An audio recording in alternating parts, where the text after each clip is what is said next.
तो गाइस अब AEPS service का संचालन करना पहले के जैसा आसान नहीं रहा, क्योंकि एईपीएस ट्रांजैक्शन करते समय इस समय सीएसपी संचालकों को कई सारे प्रॉब्लम्स आ रहे हैं, कई सारे एरर्स आ रहे हैं। अभी लगभग 50 से 60% सीएसपी संचालकों को करीबन 4 से 5 दिन के अंदर में एक नया एरर देखने के लिए मिल रहा है। और बेसिकली बता दें कि यह जो एरर है ये 2 कारणों से आ रहा है, 2 मिस्टेक हो रहे हैं जिसकी वजह से देखने के लिए मिल रहा है। और हमारे जो सीएसपी संचालक सही तरीके से काम कर रहे हैं उनके पास ये एरर नहीं आ रहा है। तो बेसिकली बता दें कि यह एरर आने के बाद हमारे सीएसपी संचालक एकदम से परेशान हो जा रहे हैं, घबरा जा रहे हैं कि आखिर यह एरर क्यों आ रहा है।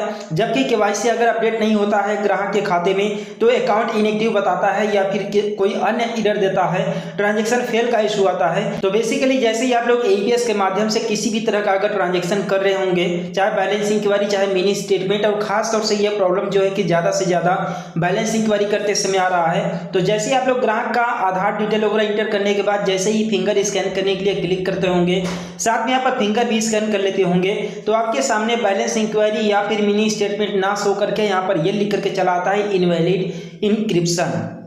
तो सबसे पहले यहाँ पर ये समझेंगे कि इनवैलिड इंक्रिप्शन का हिंदी में मीनिंग क्या होता है। इसके बाद हम लोग को समझ में आ जाएगा कि ये जो प्रॉब्लम है ये कस्टमर के अकाउंट से रिलेटेड है या फिर हमारे आईडी से रिलेटेड है या फिर कंपनी के सर्वर से रिलेटेड है।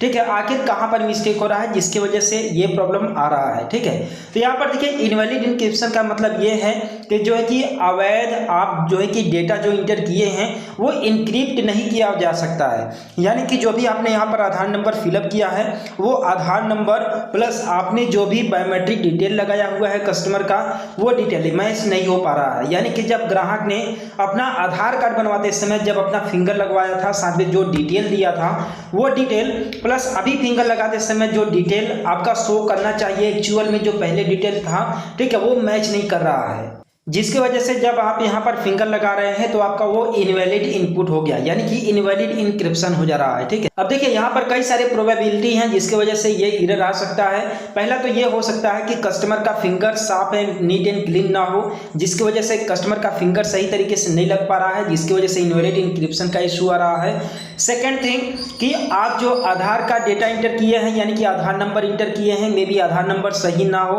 क्योंकि कई सारे ऐसे कंपनीज हैं जिनके एईपीएस पोर्टल में अगर आप आधार नंबर गलत इंटर करते हैं तो वहां पर शो नहीं करता है कि आधार नंबर जो कि गलत है। अगर आप स्कैन करोगे तो डायरेक्ट स्कैन करने लगता है। ठीक है, हालांकि ये कई सारी कंपनियों में जैसे स्पाइस मनी, पे नियर बाई में है, अगर आप गलत आधार डालेंगे तो वहां पर तुरंत बोल देगा, आधार नंबर डालते ही बोल देगा कि यह आधार नंबर वैध नहीं है, गलत है। ठीक है, तो आप लोग आधार नंबर चेक कर लीजिए। जरूरी और मोस्ट इंपॉर्टेंट चीज कि आप ग्राहक का जो खाते में लिंक मोबाइल नंबर है वो सही तरीके से डालें, क्योंकि हमारे कई सारे सीएसपी संचालक हैं जो कि रैंडमली कुछ भी नंबर डाल दे रहे हैं 10 अंक का, या फिर जो कि किसी और का मोबाइल नंबर डाल दे रहे हैं या फिर अपना मोबाइल नंबर डाल दे रहे हैं, लेकिन एक्चुअल में कस्टमर के खाते में जो नंबर लिंक है उस नंबर को नहीं डाल रहे हैं। तो यहाँ अगर आपके साथ भी ऐसा हो रहा है, आप भी अगर गलत डिटेल इंटर कर रहे हैं तो आप लोग इन चीज़ों से बचिए। ठीक है, तभी आपके साथ किसी भी तरह का एरर नहीं आएगा और आप इन फ्यूचर फ्री होकर के सीएसपी रन कर पाएंगे। तो यही 2-3 रीजन थे जिसकी वजह से आप लोग के पास ये एरर आ रहा है। अगर सब कुछ ठीक ठाक है तो समझ लीजिए कि एईपीएस के सर्वर में भी दिक्कत है, जिसकी वजह से जो यहाँ पर डेटा स्कैन किया जा रहा है वो डेटा जो है कि इनक्रिप्ट नहीं हो पा रहा है, यानी कि वहाँ पर डिजिटल फॉर्म में इनक्रिप्ट नहीं हो पा रहा है, जिसकी वजह से यहाँ पर मैचिंग नहीं हो पा रहा है डिटेल, और मैचिंग ना होने की वजह से यहाँ पर फेल का इशू का सामना करना पड़ रहा है। ठीक है, यही कारण है, बाकी इसका कोई अन्य कारण नहीं है। तो आई होप कि इस वीडियो के माध्यम से आप लोगों को एक नया जानकारी मिला होगा। तो चैनल को सब्सक्राइब कर देना, वीडियो को लाइक कर देना। मिलता है फिर किसी नेक्स्ट वीडियो में एक नए अपडेट के साथ।